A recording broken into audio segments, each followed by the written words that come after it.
This is the Florida Gridiron Report, the only high school football show in Florida that covers the entire state in 1 hour. This has been a horrific week for the residents of this great state. Everyone has felt the effects of Hurricane Ian, but none more than Fort Myers all the way through to Daytona. We at Varsity Sports Network send our deepest thoughts and prayers to all of you that have been affected the most. The first responders and news crews across Florida have worked tirelessly, and we appreciate them all. I'm Dan LaForest alongside my co-host Larry Bluestein. Larry, even though this is the Week 5 recap in Week 6, we have plenty of football to make up, even through some of the areas that were able to get football in since the storm. Week 5 was exciting to say the least, and we will talk about that tonight. One of those big games was Sanford Seminole at Venice. Yeah, go figure that. I mean, just as you and I were talking about, Seminole and, what they bring to the table as one of the best teams in the state. All of a sudden they take another road trip. Venice is always dangerous, and we know that. And John Peacock's team is good, but we never expected. I mean, it was a great game. You feel for both teams. Obviously, somebody had to come out a winner, but you and I had gone into the game thinking that, Seminole's going to go on the road again. They've done it a couple of times. They won a big one down in Osceola, and going over to play a Venice team that perhaps isn't as strong as they were last year, but certainly what a surprise. And, maybe it was kind of like a precursor of things to come. Maybe the good Lord was looking down on Venice, knowing that what was ahead. But whatever happened, it was one of those classic games, Dan, and obviously two really good football teams that we're going to see deep into the playoffs, if not the state title games. Well, when we come back, Larry and I are going to cover some of the biggest matchups in Week 5. We'll go one-on-one with Armwood head coach Evan Davis, and finally, we'll be joined by Josh Wilson from FloridaHighSchoolFootball.com and drop the Week 6 top 25. We'll be back right after these messages.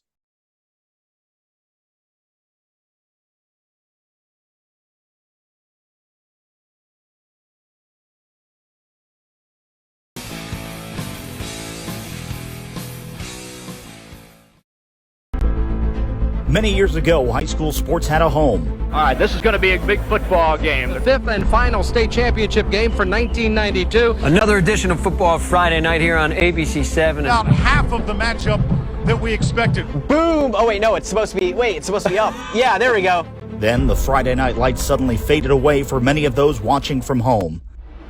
That was then, and this is now. A world in which high school sports around the state have joined a revolution for all fans in one single place.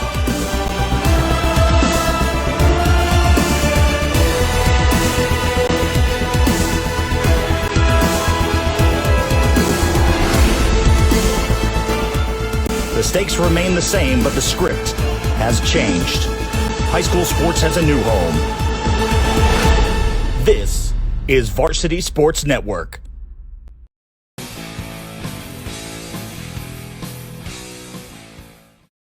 All right, welcome back to the Florida Gridiron Report right here on the Varsity Sports Network. I'm Dan LaForest. That's Larry Bluestein. Larry, we had a big Week 5 across the state of Florida, and we told everybody we're going to cover it from Pensacola to Key West. So let's do a little rapid fire and go through some of these big games. Nice. And you know what? Of all the great segments we do, and we do some really good ones, I've heard a lot of feedback about this, because what we do is we scour the state. It's not like, oh, you just cover Orlando or you cover Jacksonville or Miami, but we go from the state line in Alabama, Florida, all the way down to the Keys. So I'm excited about this. Let's go. All right, let's roll. So let's start in the Panhandle. Niceville is now 5-0 over Choctawhatchee, 23-13. Yeah, big win. When you take a look at it, it's obviously Niceville, a team that it plays extremely well. They're kind of hidden. You're in a different time zone, so a lot of people don't get a chance to hear about the Eagles, but well-coached team. They've won 90% of their regular season games over the last 6 years. So obviously that was a huge win, especially in the Panhandle area. All right, let's talk about Tallahassee. Childs over Oak Leaf. Now, Childs was 1-4 now. Over Oak Leaf, 27-23, and that was on VSN Tallahassee. Well, you speak about Niceville. Childs shook up Niceville a couple of weeks ago, took them right down to the wire, lost by 3 points. So obviously, this is a key win for this program. A lot of talent, a young team, certainly, especially in a win like that, to come away with a victory over a team from the Northeast Florida. Huge for that program, and moving forward, that may give them enough momentum coming towards the playoffs. All right, we had a big game up in Jacksonville on VSN Jax. Ed White's now 4-1 over Riverside, 34-0. How about that? You know what? Ed White has played extremely tough. They've played everybody tough, and they're starting to get some recognition, well-deserved recognition, and that's a win that you come away with a little bragging rights, but also pushes you forward over the next 5 games. Yeah, and just keep in mind, Ed White's only loss has been to Trinity Christian so far. Yes, and a close one too. And a very close one. Gainesville, Buchholz continues to roll. They're 4-0, and that win over Ocala Vanguard, 24-21. You know what? That's another signature win. You know, Vanguard has played they're a gauntlet. I think maybe in that area they've played as tough a schedule. They were on the road at Niceville. They've met basically any challenge that they've had to come across. But let's give credit to Buchholz. You know, a lot of people keep saying, well, Buchholz doesn't belong here and they don't play them. But you know what? Every game that's on their schedule, they've won. Coach Whittemore has done a tremendous job. And I think that they're gonna continue to do what they did last year and win during the regular season, and hopefully get some luck and not have to, meet a team like St. Thomas in the playoffs. Yeah, and you got to give Coach Farmer a lot of respect for what he's built up there at Vanguard. Hey, we had a couple big games on the Orlando North Daytona channel. Starting on Thursday night, Mount Dora, who's now 2-2, with a 48-47 win over South Lake. And let me tell you, I called that game with Alex and Bornone, and that was fun. You know what? You look at, because every week I try to get the players of the game and some of the top. They had to have close to 600 yards of offense and probably 800 total between the two teams. What an exciting game. Great Thursday night game. You know, a lot of people say, oh, well, our Thursday night games may be boring. That wasn't boring, and certainly you saw it firsthand. And I'm excited for teams like that because they deserve the spotlight. They work extremely hard. And then now they get some recognition and people look back at that game. I know the coaching staff in both schools were elated how their teams never gave up. They battled. And then we also had Oviedo now 4-1 over Timber Creek, 28-7. There's a good team. You said it at the beginning of the year. You look at that entire area with Lake Mary and Oviedo, and then certainly DeLand, with Rick Darlington, and then Sanford Seminole. Very underrated little corridor of I-4 right there with some really, really good teams, and that's just another one. Yeah, and the Orlando Metro, one of those teams, crossed over the county line. Daytona Beach Mainland now 3-1 with a huge victory over Lake Mineola, 39-26. Well, we knew firsthand about Lake Mineola. Coaches were on with us last week. And we know Coach Rowland has done a tremendous job coming from Palm Coast a couple of years back. And he's got the talent, not to say that Palm Coast, who's doing tremendous too, doesn't have talent. But certainly at Mainland, they've had decades of talented kids, and he's harnessed them, and he's going to make a run. Now let's move on to North Suncoast. South Sumter's now 5-0 with a win over Mitchell, 42-10. Ty Lawrence has been my buddy for a long, long time. Can't say enough about him. What he's done at that program. He's been there for a lot of years. This year, you could see it last year with a lot of young kids and a couple of juniors, and those juniors now are seniors. And another signature win. Every week, people say, "Oh well, they'll lose this week," and they don't. And give the Raiders some credit because they're a good football team. Now let's slide over to Tampa. Armwood beats Jesuit. Armwood's now 3-1. Jesuit 27-10. Coach Davis is, and I can't say enough. You take over for an icon like Coach Callahan, who had so much success through the years, state championships, state finals. And you know what? People say, and this is funny, that Armwood's back. If you talk to the Armwood people, they never laugh. You know what? So a year or two, team has a good year, but they've always been in the mix, and they've got a good shot this year to continue what they've done for the last 2 decades. Yeah, and we got Coach Davis on later in the show. How about Strawberry Crest, now 5-0, Larry, over Zephyr Hills Christian, 22-6.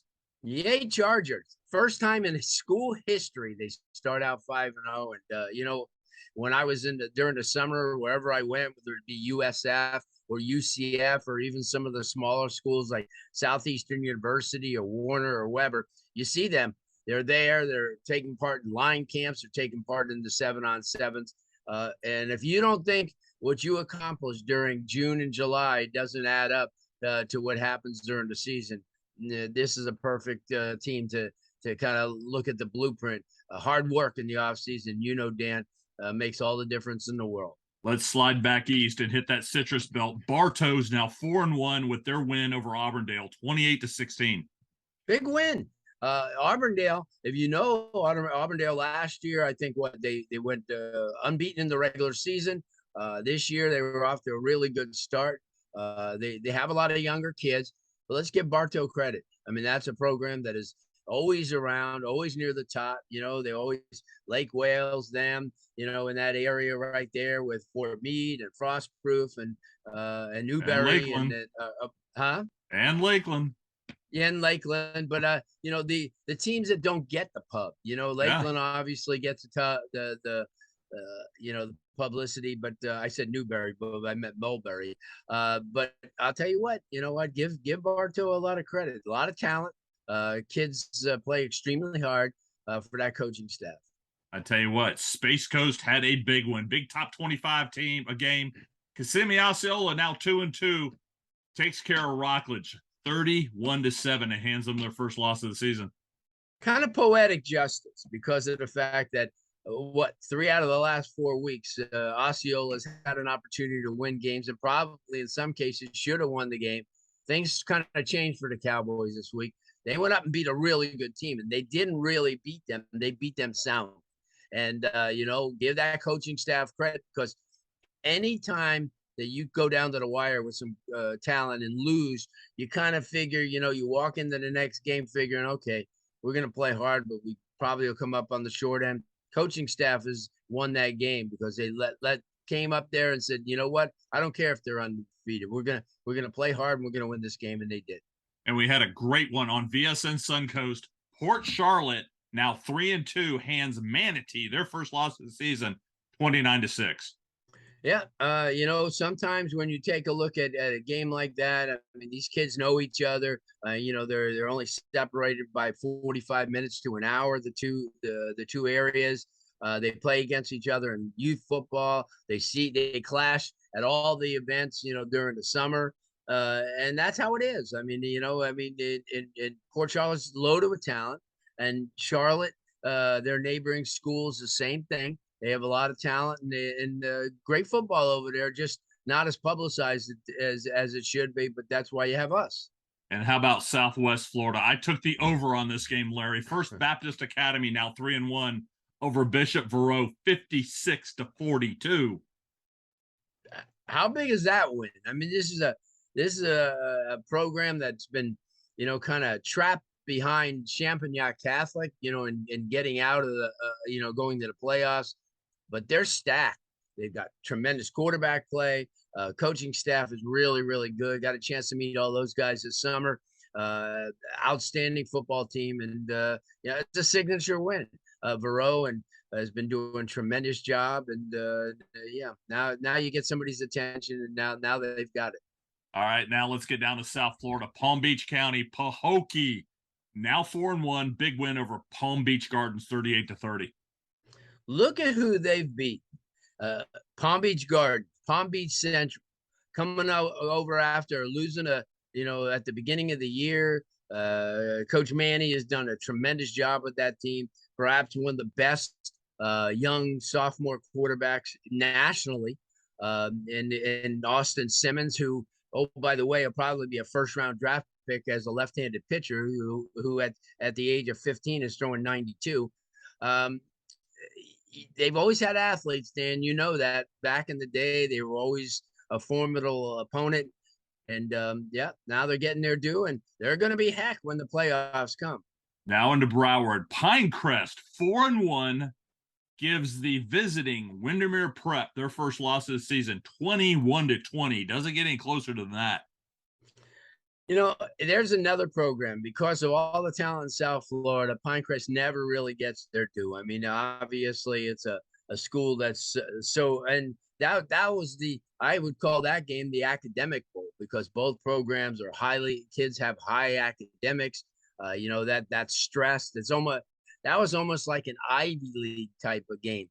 And Pinecrest hung tough, won it by a point. Windermere, as you said, was undefeated coming on the road. It's not always easy to come to 3-4 hours and then turn around and play a ball game, but they did it, and they gave Pinecrest everything that the Panthers, everything that they could handle. And there's a couple more games we're going to talk about here in the top 25 segment with Josh Wilson, but let's talk about Dade County. Booker T. Washington now 5-1 over Carroll City, 26-6. They were 5-5 last year. Ice Harris comes back. And see what happens. I mean, he's a magician as a coach. A lot of the same personnel that they had last year, brought in a couple of new faces. But again, one of those teams that during the summer, Florida State, UCF, wherever they went, for those line camps or for the 7-on-7s, everybody kept saying their name. Watch out for Booker T. Washington, and they're loaded with talent. No, I do. Well, guys, when we come back, we've got Jack Williams from the Tallahassee Democrat talking about some Big Bend football. You're watching the Florida Gridiron Report right here on the Varsity Sports Network, and we'll be back right after this.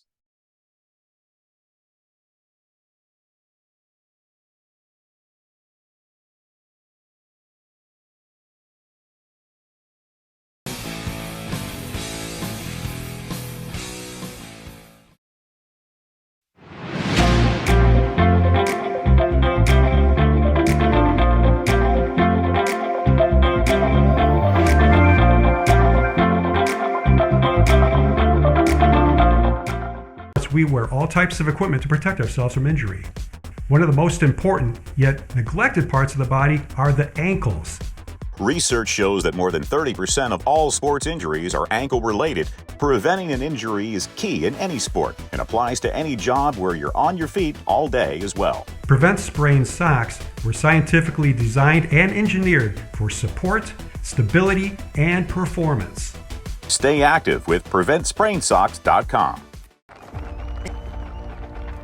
For every generation, it has started with the call to serve. Discovering the purpose and the belonging earned with the title. Learning to dig deep and push through adversity together. Defending our nation and its people. It is a life of great worth and reward. But Marines are never really finished serving. Their commitment comes full circle, visible in communities across our country. This is Semper Fidelis, always faithful, always Marine, marking a path for the next generation.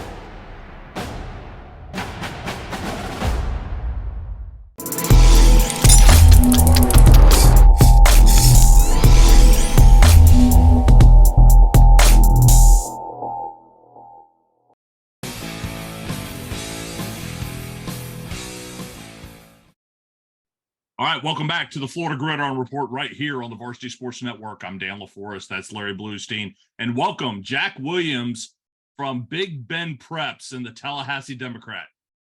Yeah. Thank you for having me on here. Excited to talk about Big Bend Preps. In my opinion, one of the more underrated areas in the state. Such a great football scene here in Florida. But, Big Bend is always one of those sleepers every year.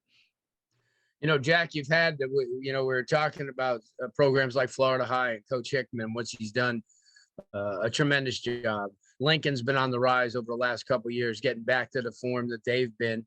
Talk about those teams and a couple of the others, who make news. We talked about Childs, who maybe obviously one of the best 1 and 4 teams, going over and playing Niceville right down to the end, coming up with a big win this past week or 2 weeks ago.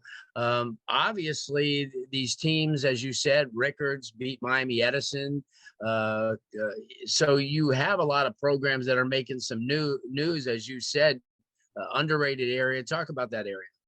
There's so much going on in this area. It's so competitive, and it's been so interesting lately because you'll have teams you think they're out, but then they come back. I mean, Rickards had that 0-3 start. They get this win over Godby, get a win over Miami Edison, stronger Metro program. I know they're having a little bit of a rougher year this year, but, now they're 1 win away from 500. You have Childs, who, as we mentioned earlier, one of the best 1-win teams in the state right now. You have a team that, almost beat Niceville, almost beat Wakulla, who Wakulla has been red hot this year too, right on the heels of Florida High as well. Childs has had so many close competitive games. Fletcher was another one. And I was, saying in our spaces earlier, I'm like, Childs has been so close these past few games, 1 possession, maybe even less than a possession in some of these games, just 2 points or something like that. Just been so short. They finally got that win over Oakleaf this week, and they were without their top rusher, who has kind of a running right now for our Big Bend player of the year right now. He's kind of a leader right now, Travius Jones, getting a lot of looks right now at running back. He was out injured in that game. The big thing that I was emphasizing was Childs needs to expand their offense beyond him. In that game that they won, they did. He was not there, and they were able to execute straight up with him not being available. So Childs has been interesting in that perspective. Florida High, you have a offense that's developing a little bit more. You have a younger guy at quarterback and stuff like that, but the defense, oh my gosh, the defense has just been so sturdy, to say the least. The defense has done so much work. Last game against Madison County, a 21-6 win. He had 2 defensive scores, scored more than the offense did on the night. Their defense has just been leading the way. It's been a central focal point to whatever they've been able to do, and it's allowed the offense to kind of progress, come along, get healthy again. And they're stabilizing stuff pretty well. Two more teams I guess I want to throw in the mix really quickly here is St. John Paul II. This is a team that a lot of people thought were going to be down. They saw Makari Vickers go off to Monroe, saw a few other guys go over to some other schools as well. This team has remained so consistent. Ed Hill, this whole brick by brick mentality, he's continued that into this year. Jaden Walden has jumped out as another front runner for our All Big Bend Offensive Player of the Year. Kid is just putting up some ridiculous yards on offense. They had that monumental win over Rickards. That's been 3 straight years now that St. John Paul II is beating a Leon County public school. Everything's just clicking on that end. And in my opinion, they've been one of the teams that's just been doing everything they need to do to be successful. And then finally, Wakulla played a really competitive match against Mosley this past week. Mosley, as we know, was one of the top teams that challenged Pine Forest in that regional game last year, fell to them, but fell by 10. But this Wakulla team, they were coming into the season lacking a little bit of depth, not sure what they were going to get on offense and defense, came back, and they are just been balanced all around. Usually a rush heavy team, have added the receiving element into it, and they've just been dominant from here on out. Jack, we were talking about the strength of the private schools. You brought up John Paul II. Also, North Florida Christian has traditionally always had a very strong program. Let's talk a little bit about the strength of the private schools up in the Big Bend area. Yeah, I mean, it's such an interesting mix, and it's such a competitive mix as well. I've only been here for a year and a half, but looking back at the time, the private school power was really North Florida Christian at the time. John Paul wasn't exactly there yet. Monroe's really just kind of burst onto the scene this year. And again, you have the charter schools as well. Florida High has always been there as well, but North Florida Christian's been that consistent team throughout all these years that has just been remaining successful. And this is another year that they have a chance to get back to those teams that we saw back in the early 2010s, mid 2010s. They're undefeated right now, 5-0. You have Traylon Ray and JP Pickles. In my opinion, one of the best duos here in the Big Bend to receiver and quarterback. JP Pickles, pushing almost 300 passing yards a game. You have Traylon Ray, who is currently in between West Virginia, Tennessee, and Mississippi State right now. One of our top receivers in the area. Great athlete, only athlete in the area to make all first team on 3 different sports throughout our All Big Bend award season. And then, I mean, the biggest thing is the defense. I'm not the defense. The entire team, depth-wise, has just expanded. Leon Washington Jr. has been a great piece as well. Joshua Shecks on both sides of the ball, too. Devon Jackson, who is out right now, but he was a great piece at the time as well. We're hoping he comes back, gets healthy again. But the big thing about this North Florida Christian team is last year they were successful, but they were, chaotic the way they were winning. But this year they're older. They've expanded their depth, and the way I say it with Andrew Droop, who's over at VSN Tallahassee, we call the district the 2A, not 2A anymore, 1S district, this region. We kind of call it the region of death because you have Monroe, NFC, and JP2. You can maybe throw McLean in that mix as well. Just battling it out just for one spot. It's going to be insane in the postseason. So the private school scene up here is nuts this year. Yeah, bring up North Florida Christian. I'm one of those OGs that remember back in the day with Ernie Sims and Coach Coakley, who, they were in the finals every year. They sent 5 kids on to Division I schools over a 2-year period. So obviously they're a program. Beat a good Valwood team the other night too. A lot of people don't understand, but Valwood was undefeated. I think they only gave up 2 touchdowns the entire year. Before we let you go, Tallahassee Lincoln. That's a program that, back in the day, a lot of talent from, the Cromarties and all these guys who played there. They probably had as much Division I talent as anybody at one time. They fell off, but it seems like the last couple of years they've come back. Yeah, this, as you mentioned, this has always been a program that's had so much depth, whether it's on the player side or even the coaching side. The coaches really know what they're doing just on that perspective as well. You can't ignore what they did in the beginning of the season, putting up that, I believe it was 72-6 win over Godby. And then you do it the next week against Palm Beach Lake, 78-0. And then you have Gadsden County coming up. You beat them 33-0. They've just been dominant straight through. They were really challenged against a really good Bartram Trail squad, one class above them. And Jimmy Tyson really put it forward and said that he basically said to me, and this is on the record, I wrote about it. He said he thought they didn't deserve to win in that game, just because, they felt like they're outmatched in that perspective. And I think that's going to motivate them, hopefully going into week 6 play or whatever might happen this week. They have a big game against Colquitt County coming up in Georgia, which that will be a huge game. But even then, looking at what they have, Raylan Wilson, debatably our top player in the area overall, Georgia commit, just dominant on both sides of the ball. They're playing him on offense and defense. They're getting as much as they can out of them. Aiden Fryer, who's been one of the biggest improvements from last season. They tried to get him to play every game, but they basically handed him off. He handed the ball off a lot. Now just clean, crisp passes. He has just emerged as well. Just so much depth on this team. And it's like you mentioned, Lincoln's been a team continuously year after year. They've just been so consistent lately. And it's going to take a good team from this area to be able to throw them off that groove. Well, guys, that is Jack Williams with the Big Bend Preps up in the Tallahassee area. You're watching the Florida Gridiron Report right here on the Varsity Sports Network. We've got the head coach from Armwood, Evan Davis, right after these messages.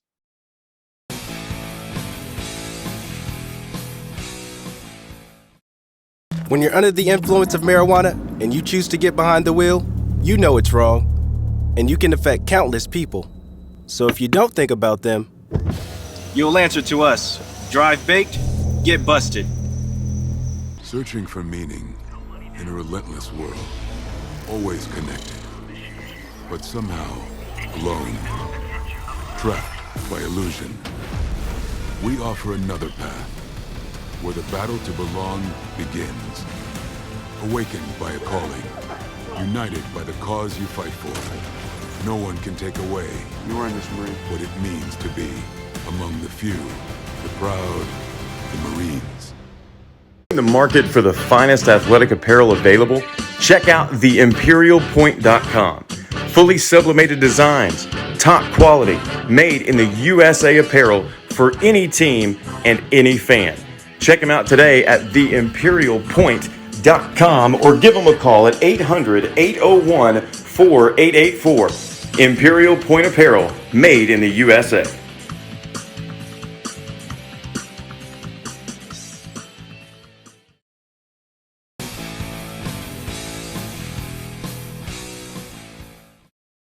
All right, welcome back to the Florida Gridiron Report right here on the Varsity Sports Network. Dan LaForest, Larry Bluestein, and now the head coach for Armwood over in Tampa, Evan Davis. Congratulations on your big win this week.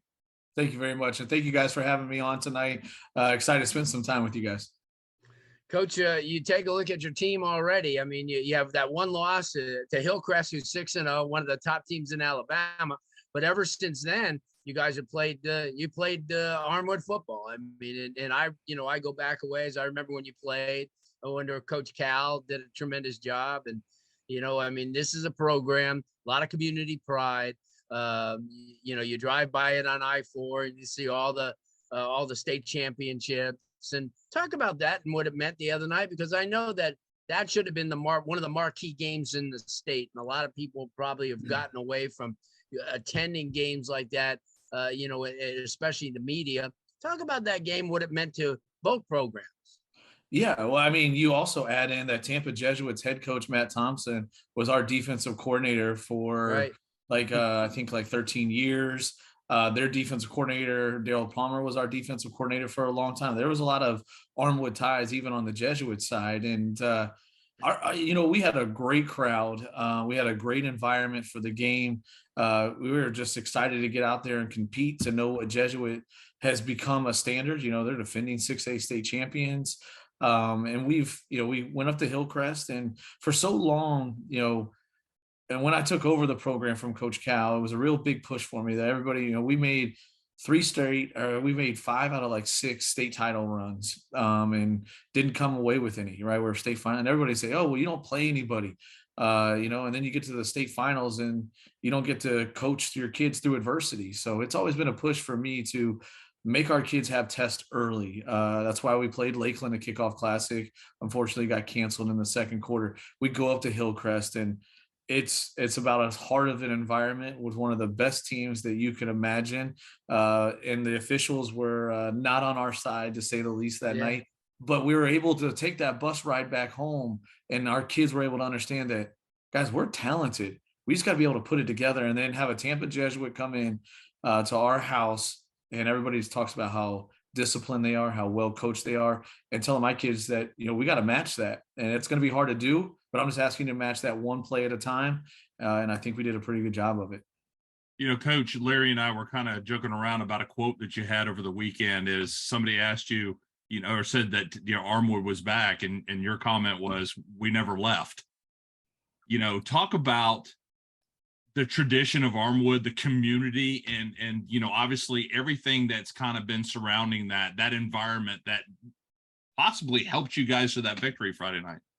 Yeah, no doubt. I mean, in our we've taken a lot of slander and punches to the chin here in the last 2 years, really. I mean, because you got to think about it. This is my 6th year as a head coach. First 2, we go to the state finals. The 3rd year, we lose in the state semifinals to an Edgewater team coming off of beating Lakeland, and they were, nationally ranked the week before.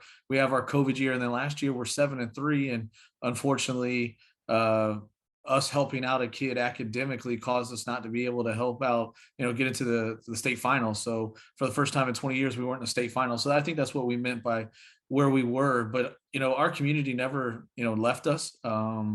Our alumni base is extremely, extremely strong and supportive of what we want to do. They're critical, but they're going to support us as long as we're doing the right things. And they came out in a swarm the other night to support us and see really were we, really preaching and doing the right things in our program, because we knew Tampa Jesuit was, right. Like I mentioned, Coach Thompson's done a great job over there. He's taken a lot of those same details that we had at Armwood for so long, and he's created a state title contender year in and year out over there. So we wanted to see kind of where our measuring stick was with them. And I think our fans, our alumni base was proud of the Armwood Hawks the other night and where we're going. Coach, I think this probably goes back way into the early 2000s. The philosophy is what happens during June and July will reflect on what happens in December. And you guys always go places. I ran into you all summer, whether it be at UCF or USF, Florida. You guys went to everything. You got your line kids, competition. You got your 7-on-7 team competition. Talk about that, because I think people that's lost in the fact that you guys, everyone, and you've always done it. I mean, even when you were on top, you always went to these events and they go, well, what is Armwood doing here? Talk about that. Well, it's competition, and it's competition together to me, and we're doing football things. It's much time as you can spend together. It's a tough world out there that we live in, and there's a lot of bad happening in our world. So anytime that my kids can come together and be together doing things with football, I'm all for it year round. We always say that, we get a month's worth of vacation throughout the whole year. Hopefully it's going to be Christmas, that Christmas break is going to be spring break, and we take off 4th of July, so but these kids are my family, that's what it is. And we want to spend as much time together. They know I care about them. They know they're going to be taken care of if they're with me. We hope to win a lot, but I hope to create, a good environment that my kids, they always say you are the company you keep. So hopefully we can keep good company around and keep good kids around and grow them into young men and college athletes. And then, that was kind of, you guys talked about the alumni column. I can't even mention how many people came back for the game the other night, former players that I've coached just in my career at Armwood, and the 14 years I've coached. Coach Callahan was on the sideline, obviously, with me and Coach Thompson, both being the head coaches, him and Jesuit, me at Armwood. So just spend a year round. We just never take off, because 6 hours with me means 6 hours you're not going out and being involved with something that's crazy in this world. Coach, let's talk about the recruiting process coming through Armwood. Let's talk about some of the guys that you have right now that have really shined here over the first several weeks.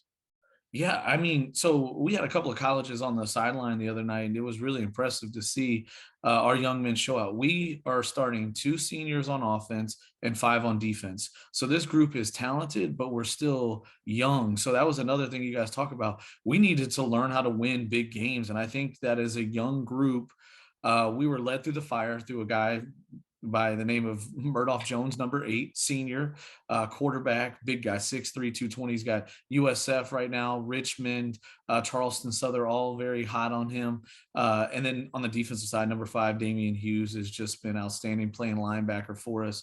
Has an offer from Rhode Island. And then our spark plug is 5'10", 150-pound RJ Stroud, number 7. If you want to pop on a highlight film and see a dynamic son of a gun, he makes plays in the return game.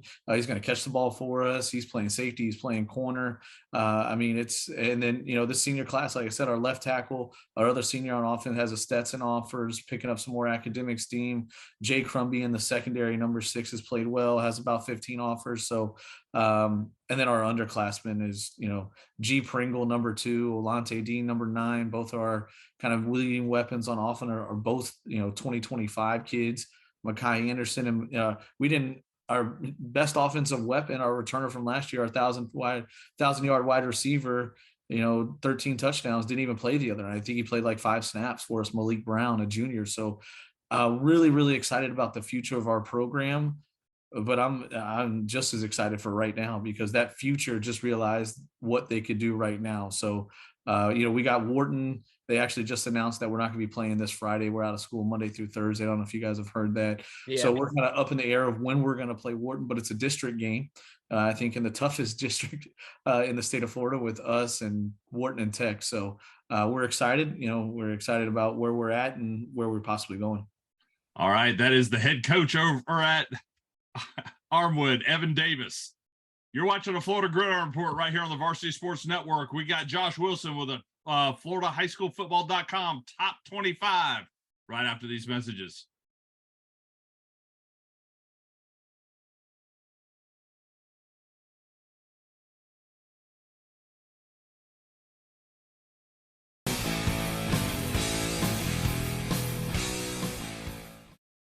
We're all trying to get somewhere.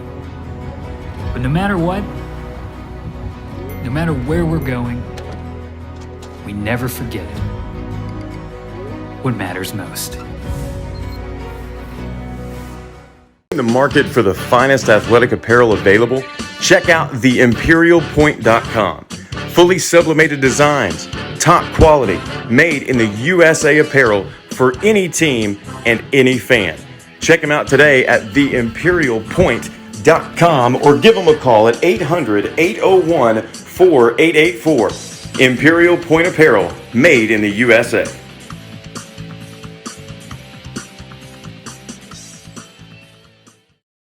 In sports, we wear all types of equipment to protect ourselves from injury. One of the most important, yet neglected parts of the body are the ankles. Research shows that more than 30% of all sports injuries are ankle-related. Preventing an injury is key in any sport and applies to any job where you're on your feet all day as well. Prevent Sprain socks were scientifically designed and engineered for support, stability, and performance. Stay active with PreventSprainSocks.com.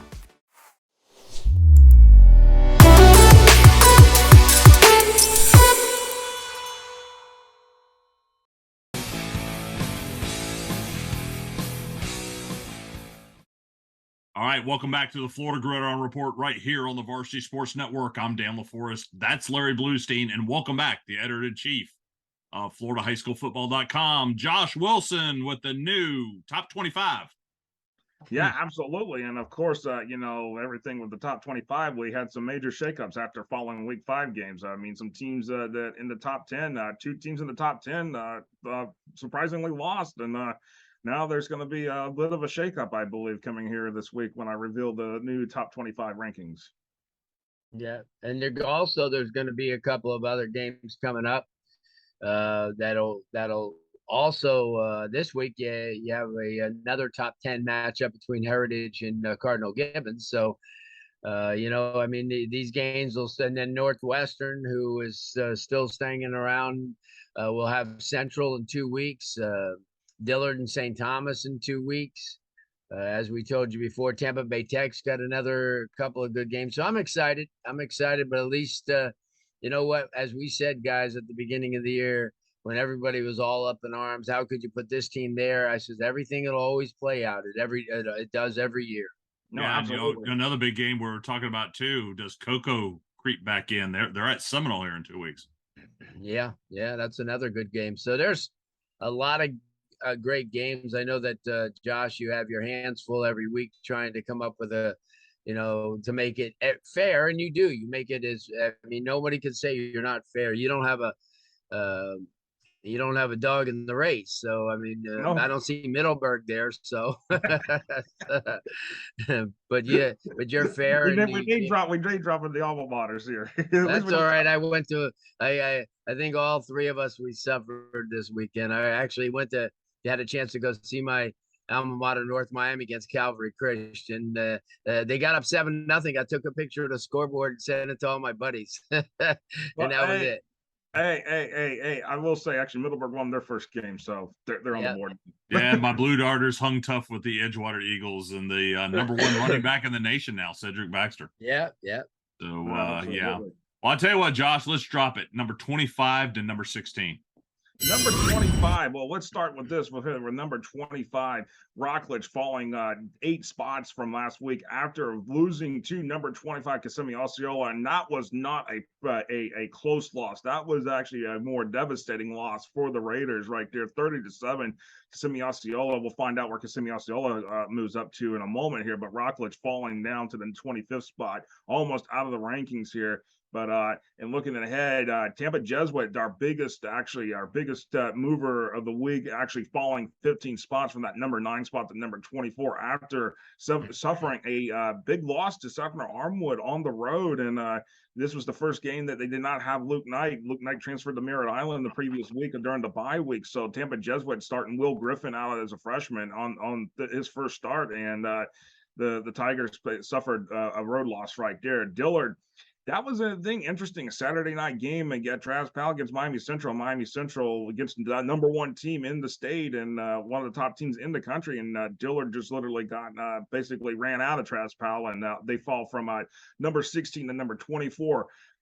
Here we go. Kissimmee Osceola, the team we just talked about, beating that previous number 17 Rockledge team that is now number 25. They move up to number 22 this week after their 30-7 win over the Raiders. So they are right there. Davie Western moves up a couple spots to number 21. They got a bounce-back win, beat Taravella really easily to open up district play 51-0. So Wildcats back on the winning side of things. And this week, we welcome one new team to the rankings. That is Sefner Armwood. After that win over Tampa Jesuit, they're coming in at number 20, 3-1. And Armwood is actually in a tight district with Tampa Bay Tech. So they'll see them later on here in the next couple of weeks. So we'll find out if Armwood and Tampa Bay Tech are going to be two teams that are really going to fight it out for each other in that district. Now, looking at number 19, Orlando Jones had to come last minute touchdown. They're holding at number 19. Last minute touchdown keeps them on the winning side of things here, 2-2 on the season. But right now, Winter Park is looking really solid. Got a big win over at Evans. Took care of business there. 5-0 on the season. They move up from number 22 to number 18. And then looking at Bartram Trail, another classic barn burner game with rival St. Augustine. Now 5 in a row for Daryl Sutherland's Bartram Trail Bears. 5 wins and 5 in a row against St. Augustine in that rivalry game. So right there, Bartram Trail now moving from number 21 to number 17 this coming week. And then at number 16, Homestead on the bye week this past week, but Homestead sitting there 4-0, and Homestead, they do have a couple of tough games coming up here later on in the season, but we'll see where the Broncos are headed. And but Homestead is definitely a team in the mix, of team to watch there in that Class 3 unclassification. No, Josh, and you mentioned Winter Park. They actually have a game coming up with an undefeated Haggerty. That could be the district championship, the winner of that game right there. And you're right, Osceola definitely dominated Rockledge, probably a little bit more than what we all expected. There's so many great matchups coming in. Now we're in district play. Everything matters. Top 25 doesn't matter. It's how you land in that playoff race. No, absolutely. Yeah. I agree. And certainly, as we said before, I mean, just as everybody gets angry, oh, how come we're there? Then you see why. I mean, I thought that Rockledge game that caught everybody off guard, and we saw last night. We were at the game last night between Central, or the other night when Central played against Dillard, and you could tell, that even in several rainstorms and everything, that Central's, they're for real, guys. There's nothing about that. I mean, there's nothing that or thing, and and that's the thing about Central. We'll talk about them more in a moment, but I mean, I think hey, they are the team to beat in the Sunshine State right now. Sure. Yeah. All right, Josh, let's take number 15 to number 6. All right, coming in at number 15 this week is Gainesville Buchholz. Had to win it on a field goal against Ocala Vanguard, but Ocala Vanguard, a very strong team as always, so a tough quality opponent right there for the Bobcats right there, but they're coming in at number 15 this week.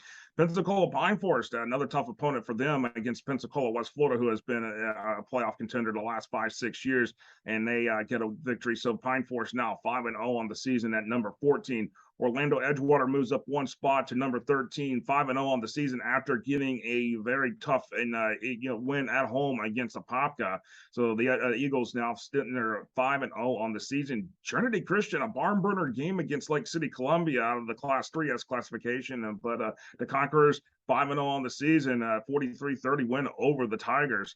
And then I'm looking at the Lakeland sitting there at number 11 this coming week. And they're sitting there at number 11 again, 3-0 on the season. They were off last week, and they're going to be actually playing Lake Gibson for their first district game, and that'll be an interesting game right there. Is that usually when those two teams there's a war of wars between those two teams. That's a rivalry game right there between Lakeland and Lake Gibson to open up the district play slate. And then coming in at number 10 is Miami Northwestern, sitting there, just not really too much sitting there to move them up or down. That was a close loss to Miami Columbus. I mean, you got to talk about it. That was a tough battle right there, Blue. I mean, you can talk about that one right there. Yeah, I was there, Josh, and but you got to remember, Northwestern lost their record-setting quarterback in the first quarter. He'll be gone for 5 weeks. They started 4 freshmen. They didn't have their starting running back Ford. They didn't have one of their wide receivers, so they were down 5 players, and that thing went right down to the wire. So, and then in 2 weeks they got the big one against Miami Central. So yeah, Northwestern deserves to be, like you said, right in the mix, because I mean the games that they lost. I mean, they have marquee wins. Chaminade, obviously, that's no shame to lose to Chaminade, and you lose a tough game to a undefeated Christopher Columbus in a contest that started almost 2.5 hours late. I mean, to lose Taryn Dickens for 5 weeks, that's not an easy ride right there for the Bulls. But the Bulls have always been resilient over the years. So, Max Edwards, he knows what to do with this program. He knows how to keep them the thing. And even at 3-2, Northwestern will still be in that mix for a Class 2 state championship, come playoff time. So let's This is where Northwestern does not fall out of the top 10. And of course, going to number 9, Tampa Bay Tech 5-0. Tampa Bay Tech just literally throttled Gaither this past week. And then, of course, number 8, coming in at number 8 this week, falling 3 spots is Sanford Seminole after that loss to Venice. But, that's not to say Sanford Seminole is a bad team. Sanford Seminole is still in the mix. There will be a team. They'll be in the mix for the 4M state championship. It's just a matter of how do they respond from this loss to Venice now going forward, considering, they got, they're going to have their district slate. They got Apopka. They're going to have to deal with Lake Brantley. They're going to have to deal with Makoko. So, again, these, some district and non-district games coming up for Seminole. How do they respond coming out of in the back half of the season? That's going to be the question now that you're 5 games through out of your 10 games in the season. And of course, then Plantation American Heritage on one of the first of their 2 bye weeks, because they started the season a week earlier than everybody else, but 4-1 on the season for them. And they're sitting there at number 7 after being at number 8 last week. And then Cardinal Gibbons still holding that steady at number 6. This coming week went down the Key West and smashed the Conch 63-7. So that's where our number 6 team is still the Cardinal Gibbons Chiefs and Matt DeBuck's program. They're on a roll, 5-0 on the season so far. All right, Josh, we only have a few minutes left. Let's drop the top 5. All right, but where everybody was thinking, where's Miami Columbus at? Well, they rise up 2 spots from number 7 to number 5 to go to 5-0 on the season after getting a nice win over Miami Northwestern on that tight battle we just talked about there with Blue. And then, of course, that coming in at number 4, ING Academy drops a spot. They'd win, but we're looking at, I think, 3 teams that I feel like are better than ING Academy in the state right now. And we're going to number 3, St. Thomas Aquinas. Yeah, okay, 21-7 win over Treasure Coast. People's like, okay, well, is that worthy of moving them over ING Academy? Well, you got to look at it. Weather played the factor in that game right there. They got started late, almost an hour, 2 hours late in that game, and there was no scoring in the first half. All the scoring came in the second half. But, St. Thomas was up 21-0 on Treasure Coast before Treasure Coast finally scored late in the 4th quarter. So we got to keep that in mind right there. But St. Thomas Aquinas is the real deal here, and they will be in that mix for that Class 3 state championship. Chaminade Madonna, 28-0 over Gulliver Prep in only 2 quarters before the game got called. So you got to keep that in mind that, Chaminade Madonna could have probably won that game 55-0 in the way it was going. So, the Lions are just a real deal, and they are the biggest threat to win Class 1M this year. So the Lions and Damian Jones, what they're doing there, excellent work. And then, of course, our still number 1 team right now is the Miami Central Rockets, getting that big win over Dillard. What Jube Joseph's doing 4-0 on the season, and Miami Central is the realest deal in the state. That's the team to beat, and everybody wants their crack at Miami Central. So far, nobody's been able to figure out how to crack Miami Central. All right, that's Josh Wilson with the FloridaHighSchoolFootball.com. That is the top 25 for Week 5. Now catch Josh every Friday night from 10 to 12 on the VSN FloridaHighSchoolFootball.com scoreboard. When we come back, Larry and I are going to have our final thoughts. You're watching the Florida Gridiron Report right here on the Varsity Sports Network, and we'll be back right after these messages.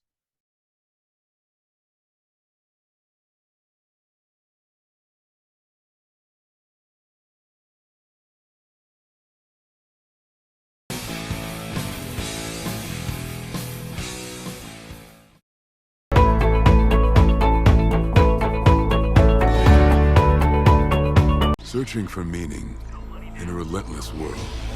Always connected, but somehow alone. Trapped by illusion. We offer another path, where the battle to belong begins. Awakened by a calling. United by the cause you fight for. No one can take away what it means to be among the few, the proud, the Marines. We wear all types of equipment to protect ourselves from injury. One of the most important, yet neglected parts of the body are the ankles. Research shows that more than 30% of all sports injuries are ankle-related.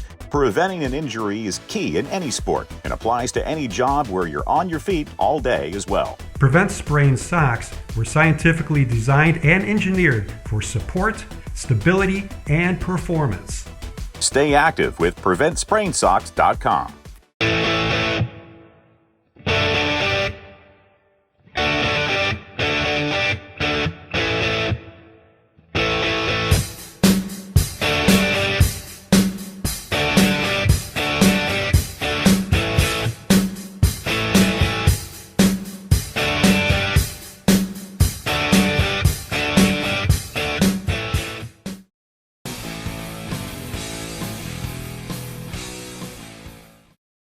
All right, welcome back to the Florida Gridiron Report. Larry, another big show. The FHSA has dropped the first series of rankings, and social media went berserk. Well, you know how that is. I mean, if you're not in the mix, then it means a lot to you. And if you are in the mix, you kind of don't say anything. So it's one of those things, and a lot of people all over, not just in South Florida, not just in Central Florida, but people, it kind of gives them a reason to kind of question it. And I'm really, and as you are, kind of surprised the timing of it, to put it out like that. It kind of questions people, but we'll see. I think that, as everybody says, in the end, it's going to work out, and then the best team will win it. Well, especially this was the first one. We've got 5 weeks left in the season, and I think that this thing will kind of unravel itself. And I'm pretty sure we're going to see the right teams in the right spot here after week 11. Well, guys, that's the whole new episode. You're watching the Florida Gridiron Report right here on the Varsity Sports Network, and we'll see you next Wednesday at 9 o'clock.